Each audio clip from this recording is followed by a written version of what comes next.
talk. And my name's Abby.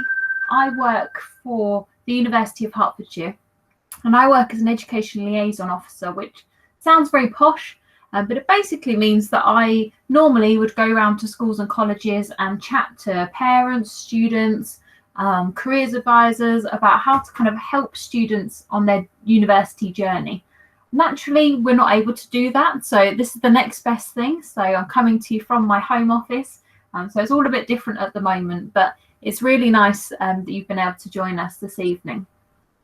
As has been alluded to, if you can keep your microphones muted and your camera off, as the session is being recorded, but there will be a chance at the end for a bit of Q&A. So I'm going to try and hopefully aim to talk for around 45 minutes with the opportunity for questions after that. So if you have any questions and you don't think you're going to be able to remember them until the end, pop them in the chat. That's absolutely fine. And we'll get to those at the end. So this session is going to look at a number of different things. So we're going to look first and foremost at why choose university as an option in the first place. Then we're going to look at how the application process works. So once your son, daughter's decided universities for them, what does that application process look like? And then finally, we're going to touch a little bit on student finance, as I'm very aware that that is a big concern for a lot of parents, a lot of students. So I want to explain a little bit about how that works to hopefully aid your understanding in that area. Now, I know that you may be a parent or guardian of a year 10 student, or you may be a parent or guardian of a year 11, 12 or 13 student. So there may be things that you already know, and so do please bear with me as it's quite a wide range of people that we're potentially speaking to tonight. But also, if you are a year 10 or 11 parent, then it's great that you're kind of getting engaged with this stuff now, and it's a good opportunity to see what's available and just so you know what's coming up ahead of you. So let's get started. So first of all, we're going to talk about why people choose to go to university. And generally speaking, there are three key reasons. So to improve employment prospects is a big one. To get a high level qualification in a subject that interests the young person, and for the university experience. So we have to squeeze that in there somewhere. So we're going to spend a bit of time, not very long, just exploring these a little bit further. So in general, having a degree statistically has shown that it opens up more opportunities to students that may not be available otherwise. And this isn't necessarily the case just in the early stages of working life, but as your son or daughter progresses within a company or as they transfer from job to job, having a degree can aid them with this. Now, you can see from the statistics on the screen, they're the graduate labour market statistics from 2018 that show that those students that have a degree, so they're graduates, are more likely to be in employment than those that don't have a degree. And of those graduates, they're 3 times more likely to have a highly skilled job, which will explain why on average they earn £10,000 more per year. So having a degree does seem to open up opportunities for young people in terms of being in a job and the type of job and salary that they may well be earning.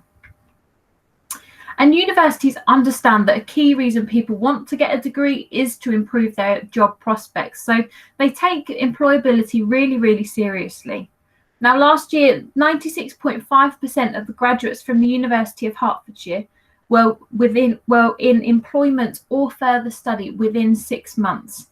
And 78.4% of those were in graduate level jobs, so professional or managerial jobs. So it's something that universities really do take seriously. And simply having a degree tells an employer something about that individual.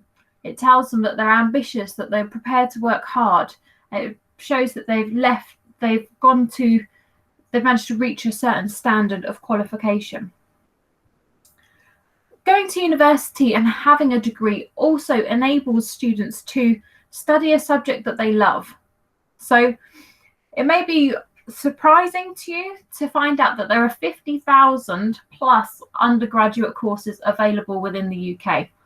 And they're at 395 different higher education institutions. Now, that can be really overwhelming. That can be particularly for you guys as parents, let alone the students. And so it can be quite a daunting time trying to work out how to support your son or daughter through this. So university gives people the opportunity to study a subject that they love. And it's really important that students find something they're passionate about and that they want to study for at least 3 years. Now, with 50,000 different options, I challenge all the young people that I meet to not be able to find something that they're passionate about. Now, going to university allows students to study, to gain a high-level qualification in a subject of interest. Now, university offers the opportunity for your young person to study their favourite subject full-time. And this may be a subject that they haven't necessarily been able to study at A-level, for example, or throughout their school career. So it enables students to find a niche, find something that really interests them. Now, if your son or daughter has a specific career path in mind, then they may well need a specific degree to enter into that career. So, for example, if they're looking to go into medicine, nursing, physiotherapy, and other areas that are particularly specialised. So if they know what career path they want to take, then it's worthwhile doing a bit of research to see if a specific degree is needed, because that kind of answers your question in terms of what it is they might want to study. If they don't yet know what they want to do post-university, that's absolutely okay. That is absolutely fine. But we encourage students to study something that they're really, really interested in, that they're passionate about. Because actually simply having a degree these days is really appealing to employers, and simply having that degree will serve them well in their future career, whatever that may be, particularly if it's not a specialised career. So back in the day, it used to be that, say, if you studied history, for example, that your two options were you were going to become a historian or you were going to become a history teacher, and they were your two things. Now, that's not necessarily the case nowadays. There are so many more options available, and simply having skills that you've developed in that kind of degree. So, for example, kind of your analytical skills, they can be applied and transferred to so many different career paths. So you're not limiting yourself, is what I'm trying to say, if you pick a subject that your young person's really passionate about. If they're passionate about it, they're more likely to do well, which will stand them in good stead if they gain a higher level qualification. It also means that they're more likely to get up and go to their 9 a.m. lectures if you're not there to nag or prod them. So it's definitely worth them studying something that they're passionate about, because they will be studying it for 3, maybe 4 years. Now, university also gives students the opportunity to study in state-of-the-art facilities. So it's not just about textbooks or kind of learning a laptop screen. There are so many different opportunities available. Now, you can just see a few of the things on the screen now. We've got film and TV studios. We've got your music studios. Our automotive engineering students have driving simulators. They can help to be part of our Formula One team. You've got your optometry suites, simulation suites. Our astrophysicists they've got access to high-powered telescopes at our observatories. There are so many different opportunities for students. And I mean, this is only a tiny snapshot of what's available at universities across the UK. This is just what we've got available at the University of Hertfordshire. So it does offer a different dynamic, and university could well be an option for your young person.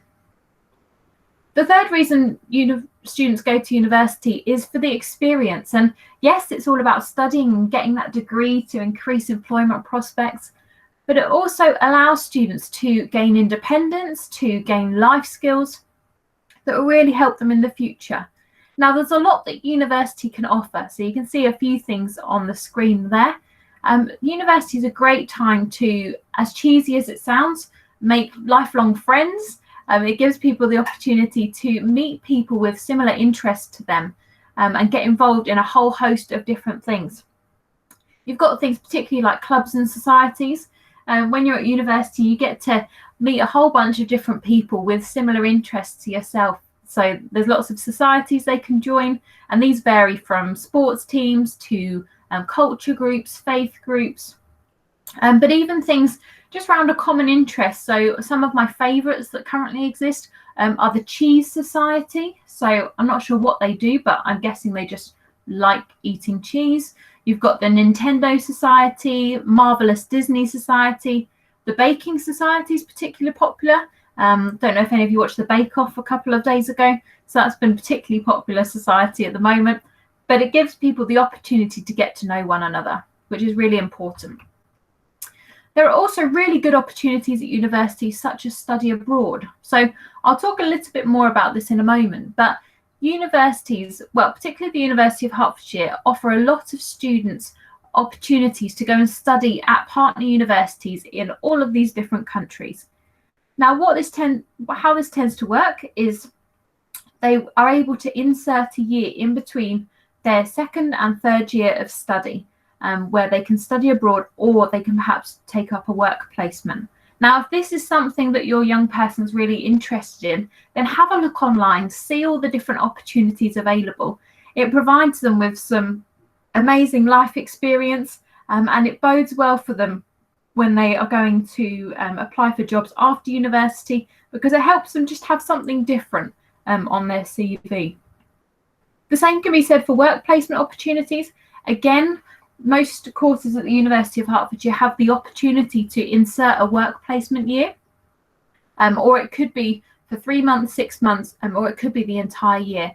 And you can see on the screen there some of the big names that we've got placements with, and they do tend to be paid. So normally around 16 to 18k, which is not bad at all for a student placement. Now, these kind of things are really good for, yes, helping your young person stand out from the crowd, helping them to be a bit different from Joe Bloggs down the street, who's also just got a degree in the same subject that they have taken. It also means things like work placements. It gives students the opportunity to kind of get to know their area of interest. They get to try out a part of their industry, see if they're interested in it. And you never know, it's a brilliant networking opportunity as well. So who knows what may happen if they are really successful in that placement once they've graduated. Sport is also a massive part of university life. So if your young person is particularly interested in sport, whether they compete kind of nationally or at county level, or they just like having a kick about with their mates, that's absolutely fine and something that university welcomes. University really is the place for sport in terms of joining new teams, getting to know new people, and it's definitely worth keeping an eye out on the facilities available, as naturally they do vary from university to university. Accommodation is also something that you may want to consider when thinking about university. Now, it depends whether your young person would like to move away perhaps or stay closer to home. As you can imagine, there's a vast array of different accommodation options available to students, and they do cover a wide range of budgets as well. So have a chat to your young person maybe in advance, find out whether they're prepared to share a bathroom or kitchen or common room, for example, or whether actually they may need to start saving if they'd quite like all that privacy to themselves. Now, at the University of Hertfordshire, we've got guaranteed accommodation for first year students on campus. If they apply, it tends to be before the beginning of September. And like I said, there's lots of different options available, but it's something to consider when you're thinking about university options because they do vary in price and in style as well. Now, the last thing I'm going to touch on in this little section is talking about support and well-being. Now, I know particularly for you guys as parents and guardians, you might be thinking, gosh, it's a big step. I hope they're not left on their own to their own devices too much. And what I want to do is reassure you and let you know that there is lots of support for young people when they go to university.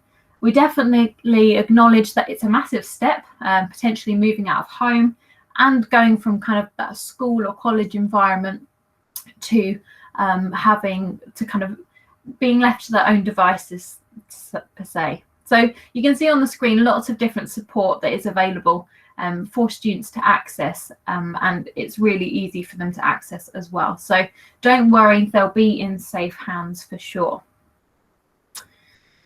So you might be thinking, okay, yeah, that all looks great. Yeah, maybe university is the option for my young person, but where do I even start? What does this process look like? So I'm going to just fill you in very, very briefly on this. So first of all, you have to narrow down the subject area. So as I mentioned before, it's good to, the university gives students the opportunity to study something that they love, study something that they're passionate about, but finding that can sometimes be really tricky.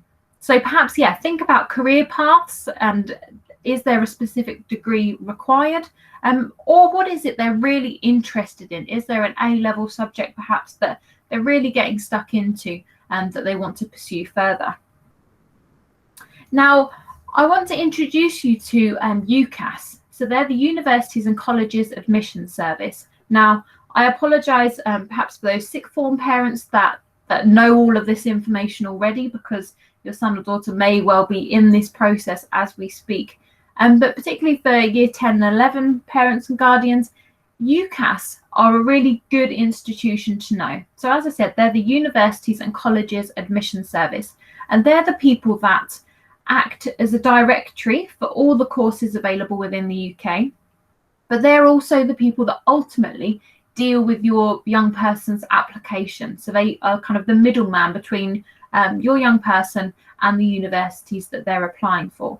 So it's good to start this process now, become familiar with what they offer. If your young person really has no idea what they want to do, have a look at this webpage. So just type in UCAS, and then this is the subject area on their website. And each of these bubbles allow students to click into it and to find out a bit more information about what studying that subject may involve at university. What could they potentially go on to, and what they need to do to get there. So if they're really not sure, try and maybe get them to try and narrow down their options through websites like this. I mean, as you can imagine, there are heaps and heaps of different websites and lots of information out there, but UCAS are a really good body to start with. Now, you may also find when you're doing a bit of research that there are lots of different types of courses that are available. So the majority of courses tend to be single honours degree, which basically means you study one subject for the whole time that you're at university. You may find things called joint honours degree, which means that you could perhaps study history with English, for example, which would mean that your time's divided up 50-50 between two subjects. Now, it's really important when you're doing your research to be aware that joint honours courses tend to be used for subjects that there is a link between, so things like history and English. If you want to study, say, fashion and computing, then it's highly unlikely that you'll be able to find a university that pairs that as a combination. So joint honours tend to include subjects that do have a link between them. I'm not going to go through all of these now, time permitting, but also just to let you know about the sandwich courses right at the bottom there. Now that's what I was mentioning earlier in terms of perhaps inserting a year abroad or a year in industry. So they're called sandwich courses. They sound a bit odd, but that's basically what that means. It means they can input a year of work experience or a year abroad if that's what they want to do.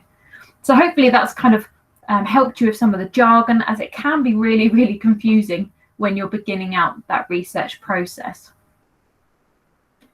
Now, it's also really important you look at things like entry requirements. So what universities will do is they will ask students often to attain a certain number of UCAS points to go to their institution. Now, entry requirements will vary from institution to institution, as you can imagine, but they may also vary between courses at the same institution. So you really need to check each individual course to see what the entry requirements are. Sometimes they are stated as grades, or more often than not, they tend to be stated as UCAS points, which I'll explain a little bit more in a moment.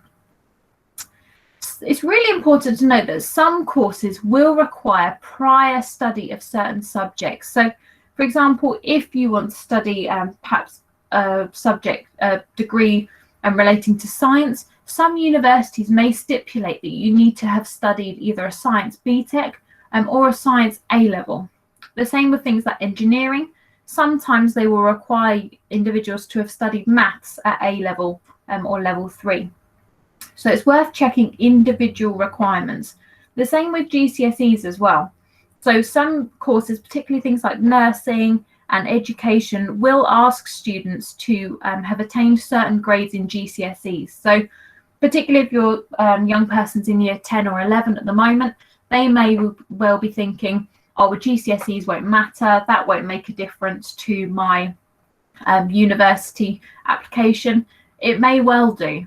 Okay, when they apply, their GCSEs will go on their application form, and some courses will stipulate they need to have achieved certain grades at GCSE to meet the entry requirements. So it's worth definitely getting those GCSE grades up too. Now, as I mentioned, UCAS have created their own little handy tariff system, and so they have allocated a certain number of points to A-levels or BTECs or even things like access courses as well. So as you can see, if a university says we'd like you to get 96 UCAS points, for example, that means they're asking for 3 Cs at A-level or a triple merit from a level 3 BTEC. As you can see, you can make the grades up in terms of if you are doing a combination of A-levels and BTECs, but that just gives you an idea of how the system works. Now, if you go onto the UCAS website, there is a calculator that will help you do all of this. So if you want to know how many points your young person may accrue, then you can have a look on the UCAS website for that. Now, the reason I say this is when you're doing your research to look at which universities they're going to apply to, then it's worth being realistic with entry requirements. So the school will have given them predicted grades. So if they don't know those, then they can find them out. And the predicted grades will be good to make sure that they're being realistic. You don't want to go for anything that's way too low in terms of entry requirements, but also you don't want to go for something that's way too high and potentially out of their reach. It's also worth having a look at the TEF rating. So that's the Teaching Excellence Framework. Basically a bit like Ofsted for universities in terms of the quality of their teaching is rated, either gold, silver or bronze. The University of Hertfordshire has been rated gold, which is something we're really proud of as we do strive to maintain excellence in our teaching quality. So you may see the word TEF knocked about at various universities, but that's just basically what that means. So I hope now you're getting the picture that research is really, really crucial for particularly making that university choice in terms of courses and the university itself. UCAS website, like I say, is going to be your best friend, so check entry requirements carefully. It's also really important to get a flavour of the different universities. Now, at the moment, as you can imagine, given the pandemic, a lot of open days are virtual. So previously, you probably would be traipsing around the country every other weekend to visit lots of different universities. At the moment, it's all online, so you can do all of this from the comfort of your own home. And it's never too early to start. So I would encourage you, if you're maybe year 11, year 12, definitely start looking at what universities have to offer in terms of open days. If not, if you leave it to year 13, then you will spend every weekend traipsing to different corners of the country to go and visit universities, because hopefully we'll be back to some kind of new normal soon. But it's worth having a look at what universities have to offer. Also, location is really important. And as I've said, it's really important to get the balance between choosing the right course, but also choosing the right university as well. Now, generally speaking, there are two types of universities. There are city universities and campus universities. City universities are where, well, they kind of do what they say on the tin. They're integrated into a town or a city.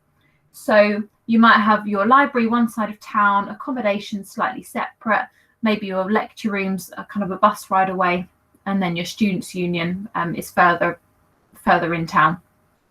Or a campus university, like the University of Hertfordshire, has most things that a student will need in close proximity. So the University of Hertfordshire was split over two sites in a town called Hatfield. I'm not sure if you're familiar with it or not, but it's just up the A1 from you guys.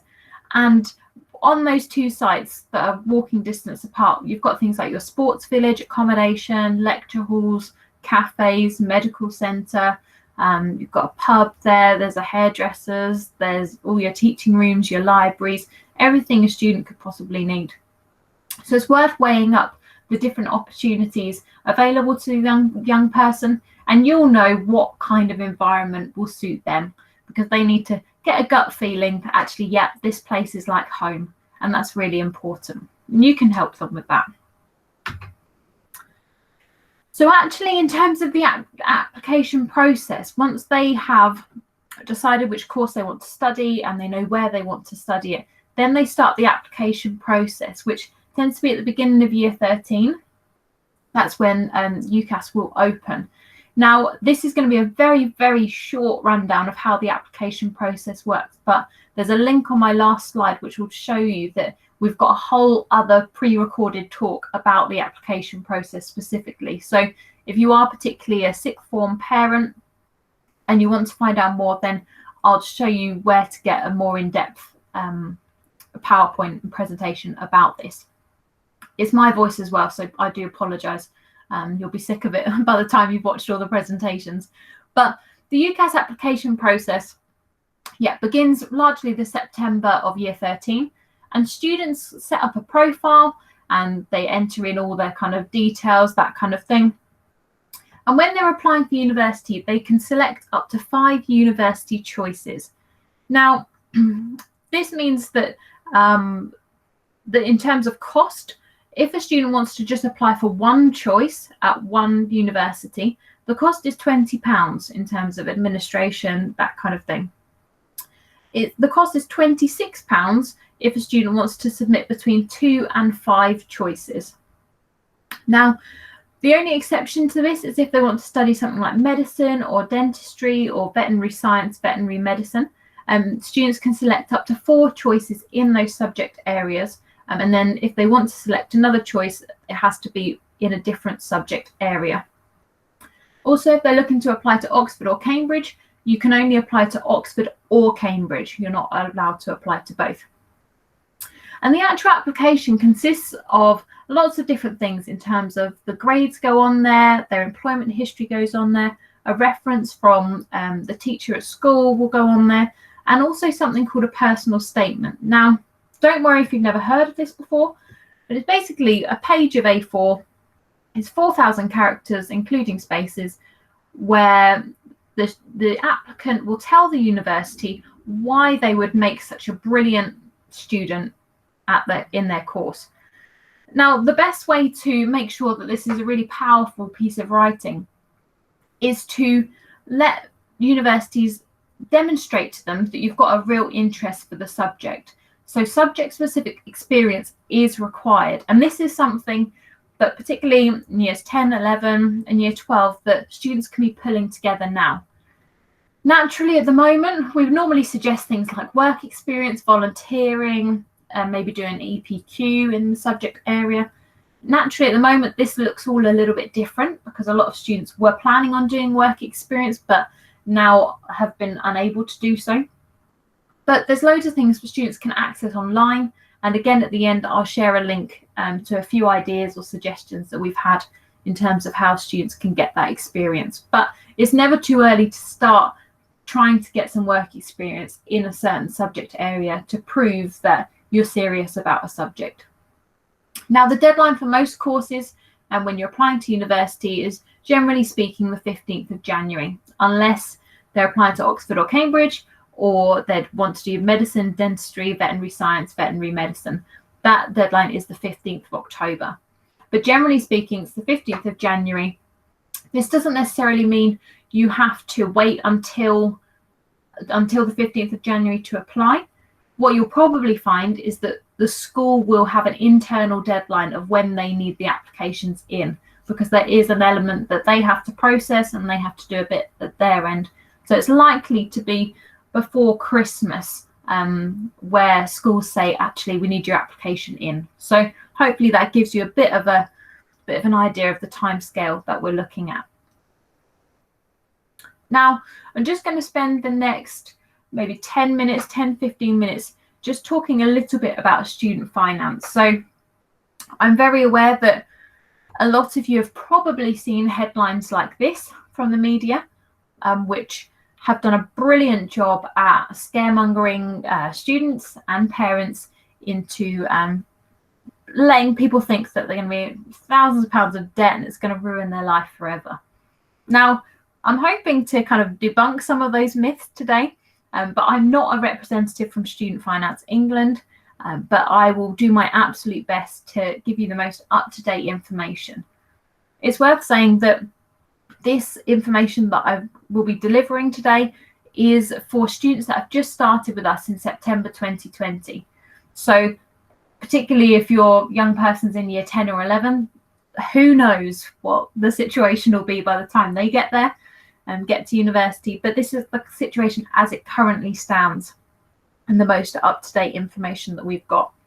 So they're the statistics, that's what's been portrayed in the media. But actually, a degree is designed to be affordable. So there are three key things that I'd like you to take away from this part of the presentation. That student loans are not like ordinary loans. And for these three reasons. So your young person won't actually pay any of their loan back until they start earning over £26,575. And the amount that they pay back in terms of their monthly repayments are based on how much they earn, not the amount and the figure that they owe. And then if they haven't been able to pay it off within 30 years, it's written off. And that's kind of the end of it. So hopefully that's already put your mind at ease a little bit. Now, generally speaking, student finance is available for students that, if you're a UK national, if you've been in the UK for 5 years or have settled status. Now, if you're not 100% sure if this covers you or if you're not sure if you're eligible for it, have a look on the government website and you'll be able to find out on there whether you'll be able to access any of this support. But generally speaking, there are two different types of loan. Excuse me. There's the tuition fee loan and the maintenance loan. Now, tuition fee loan does what it says on the tin. It covers the cost of the fee that the universities are charging your young person to study at university.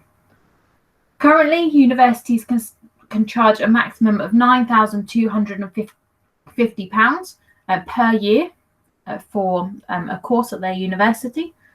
If your young person is doing an accelerated course, so they may be doing a course that's normally 3 years in 2 years, then universities can charge up to just over £11,000.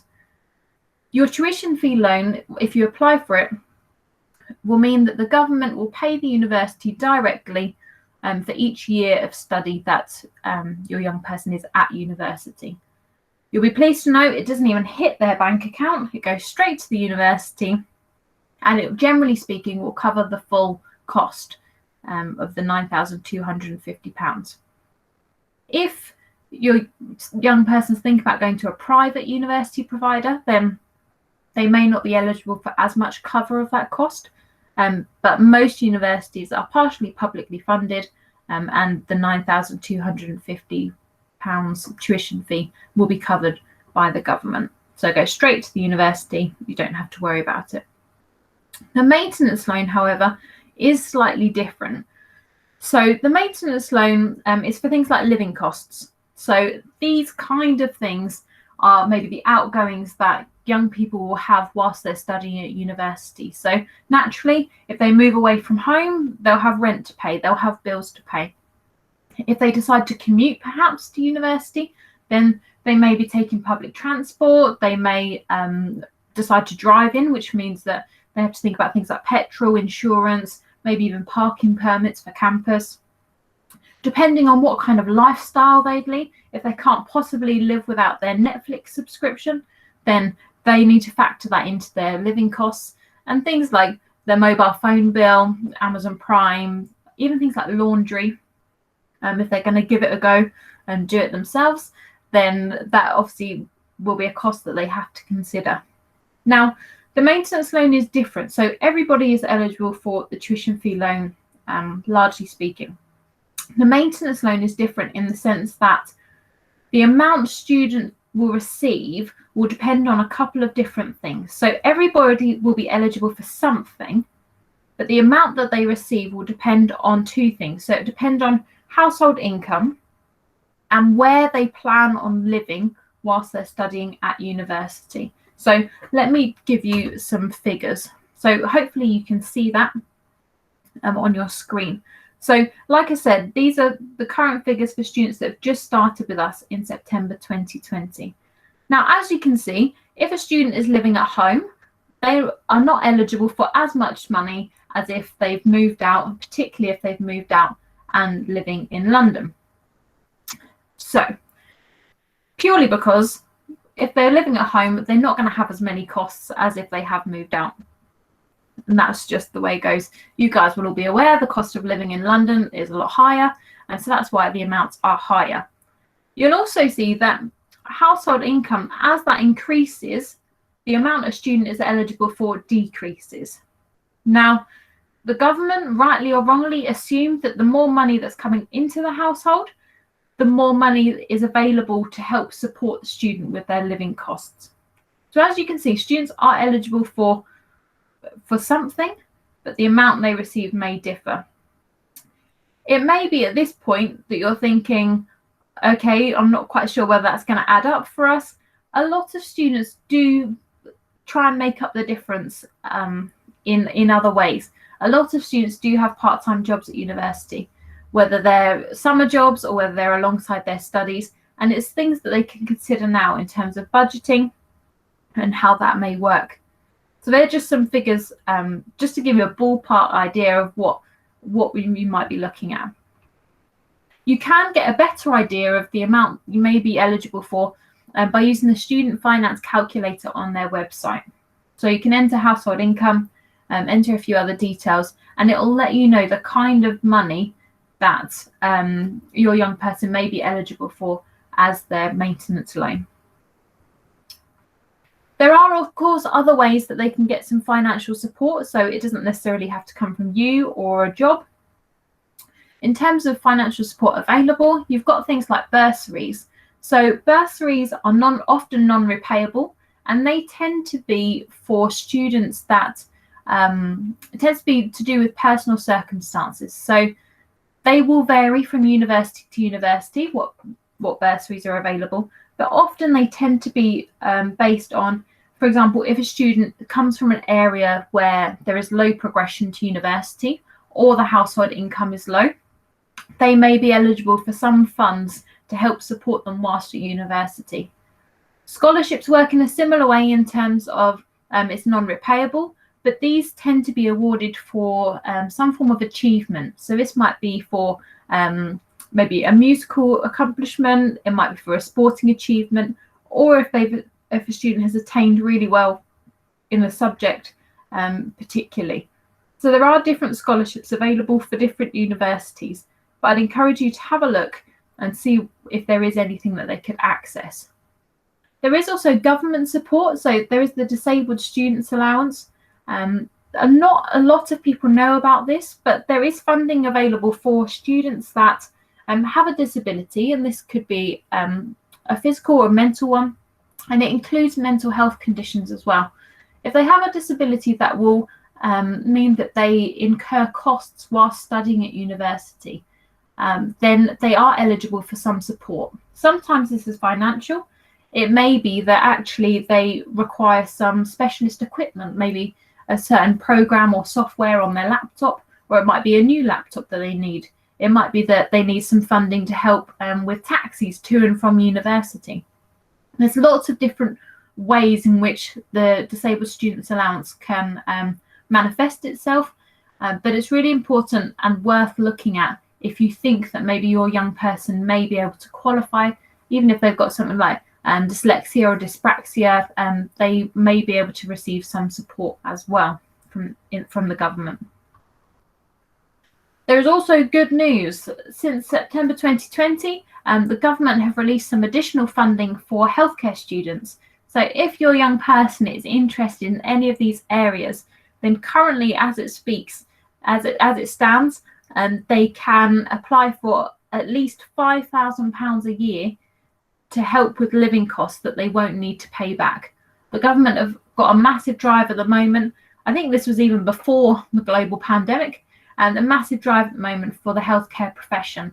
And they want as many students to get involved as possible and don't want perhaps the cost of going to university to be a barrier for students.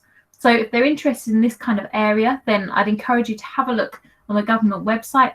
There are also additional grants for healthcare students on top of the £5,000 for certain areas. So it's definitely worth having a look at. So then let's talk a little bit about repayments. So once a student graduates from university, their tuition fee loan and the maintenance loan, they're put together in one lump sum. But as I said right at the beginning, you only start paying back a student loan once they're earning over £26,575. And even then, they only pay back 9% of whatever they're earning over that threshold. So let me just put it into context for you a little bit. So if a graduate is earning £27,000, so that's an amazing graduate salary, monthly salary of £2,250, their monthly repayment for their student loan will be £3 a month. Now that's not even the cost of a decent cup of coffee. Okay, it's definitely not the cost of their phone bill, probably not even a tenth of it. And so hopefully you can see that from these figures, the repayments that they're going to be making are fairly nominal compared to things like tax and national insurance and maybe pension contributions. If they're earning, so basically anything over the £26,575 threshold is subject to a 9% tax, and that's where you get your £3 a month from. Now, they don't have to set up standing orders or anything to pay the government back. It's a bit like tax and national insurance. It will just come out of their paycheck automatically. If for whatever reason they maybe had a change in circumstance and they drop below the £26,575 threshold, then their repayments will stop, they'll pause, and they'll only restart again once they're back over that threshold. Now, it is important to note that interest is added to the loan because it is a loan, but the chances of your young person paying back their loan are fairly slim. And like I said, if it's not paid back within 30 years, then it is written off. It's important to note that student loans are not like normal loans in the sense that they don't affect future choices. So having a student loan will not affect your young person's ability to get a mortgage, for example. They're seen more, if you pay attention to anything that Martin Lewis says, the money guy from TV, he's campaigning for it to be seen as a graduate contribution tax rather than a debt or a student loan. So hopefully this kind of dispels some of the myths about constant repayments, high level of repayments. It could be as little as £3 a month if they're earning £27,000 a year. So in terms of the application process, how that works, it's all done online. They'll need documents like their passport, national insurance number, and their bank details as well. It's quite a long process and it's quite a long application form, so we encourage students to get started quite early. student finance tends to open in the February before they're planning on going to university in the September. So it opens normally around February time, and we advise students to apply before the end of May. This is purely to make sure that funds are available and ready, set in place for when they start university in September.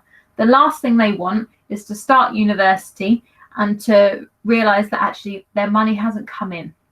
And that's not a position that they want to be in. Now, we always say to students, a lot of students say, oh, but I haven't got a confirmed place at university, what do I do? We encourage students to apply for student finance anyway. On there, you have to put the institution, the name of an institution, put down the name of the university that you're hoping to go to, that your young person's hoping to go to.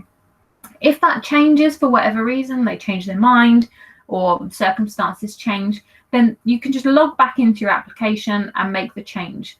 As long as, generally speaking, as long as the institution is correct by the 1st of September before they start university, then there should be no problem with money getting to the right place.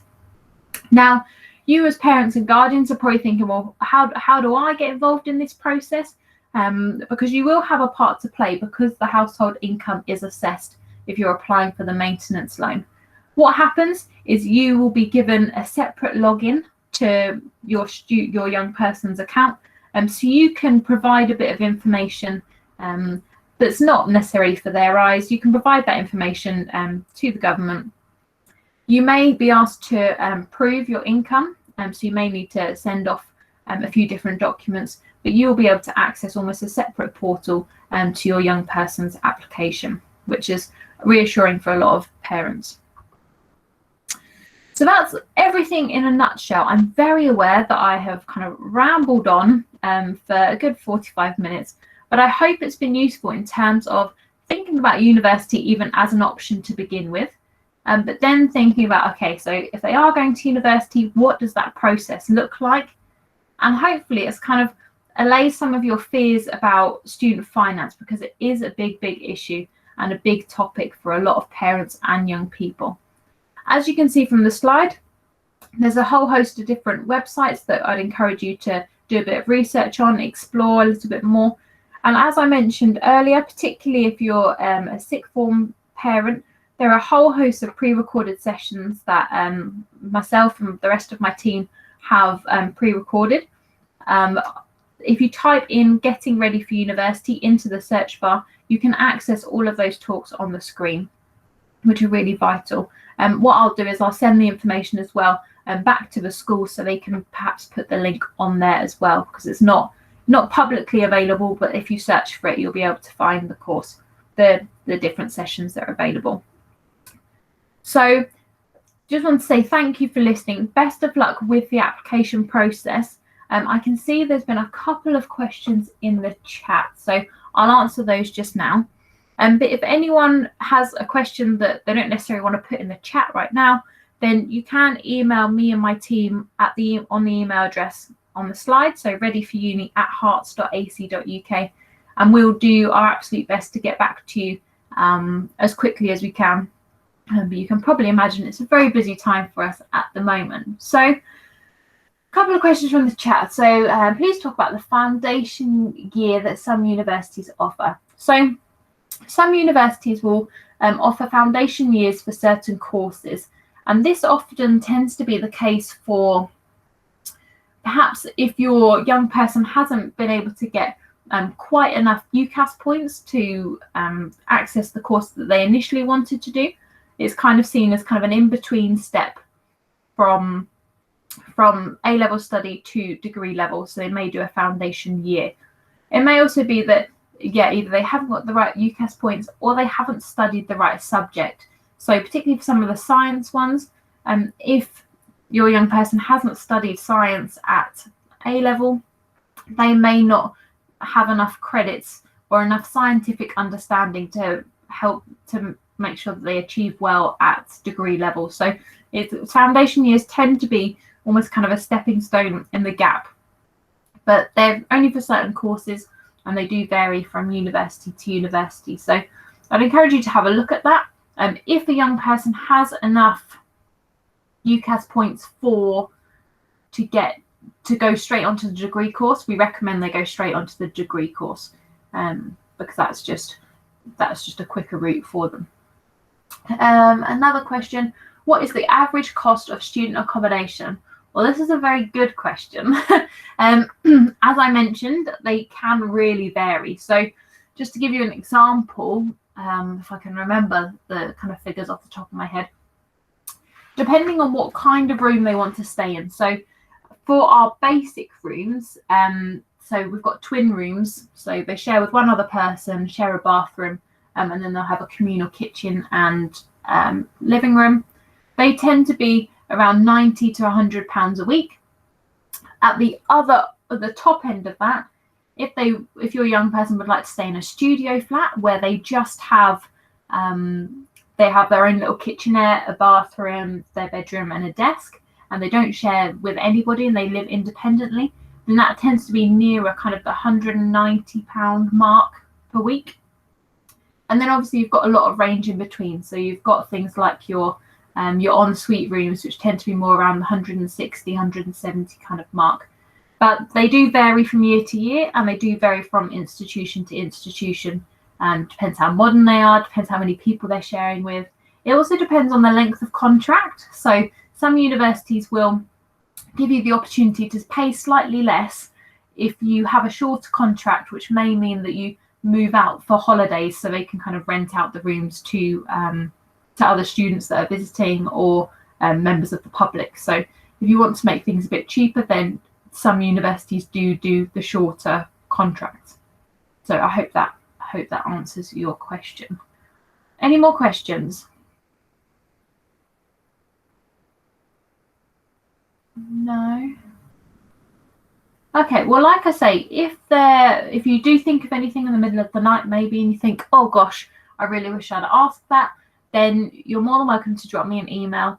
My name's Abby, so I can answer that for you. Another question: what is a postgraduate? So, okay, let me explain. So you've got, generally speaking, you've got undergraduate and you've got postgraduate courses. An undergraduate is the first stage of a degree. So once you've got a degree, you're called a graduate. So an undergraduate is the 3 or 4 year course that helps you to become a graduate and gain a degree. A postgraduate course tends to be something like a master's. So it's the next level of study. So you would need to definitely have an undergraduate degree before you do a postgraduate. So they tend to be maybe 1 or 2 years in length, or you can do them part-time, but they tend to be a bit more specialized. So you do your undergraduate first, get a degree, become a graduate, and then you can almost add on to the study that you've done to become on postgraduate courses. So particularly for you guys, the courses you need to be looking at, particularly on the UCAS website, are undergraduate courses to begin with, and they can always specialize afterwards with a postgrad. Perfect. Great. Well, I think that that sums everything up for now. I hope you have a marvelous evening. Oh, just one more question. If you apply for student loan and then don't go, how is the application processed? So when you go to university, the maintenance loan, you would just tell student finance that you're no longer going to university. Because particularly for things like the tuition fee loan, the government won't pay the university the tuition fee until you've registered as a student there. Okay, so that money won't be released until you've physically gone to the university and you've completed the registration process. In terms of the maintenance loan, if you let student finance know, then they'll be able to hold all of that. I'd encourage you to apply for student finance if you're thinking of going to university, but we know that circumstances change, things change, but there's a lot more information on the government website if you had further questions about that. Oh, someone's got their hand up. Oh, are you able to unmute, or was that an accident? Who knows? Who knows? Thank you, Abby. That's all right, no worries. And thank you everyone for joining. Abby will send me over the slides and I can get them over to you, just in case there was anything that you wanted to follow up on. Thank you again for your time, Abby, and to all of you who have signed in. So we'll let you go now, Abby. You can enjoy the rest of your evening. Perfect. Well, yeah, have a good evening, everyone, and best of luck. We never know, might see some of your young people at the University of Hertfordshire in a few years' time, perhaps. So, best of luck. Take care. Bye-bye. Bye-bye.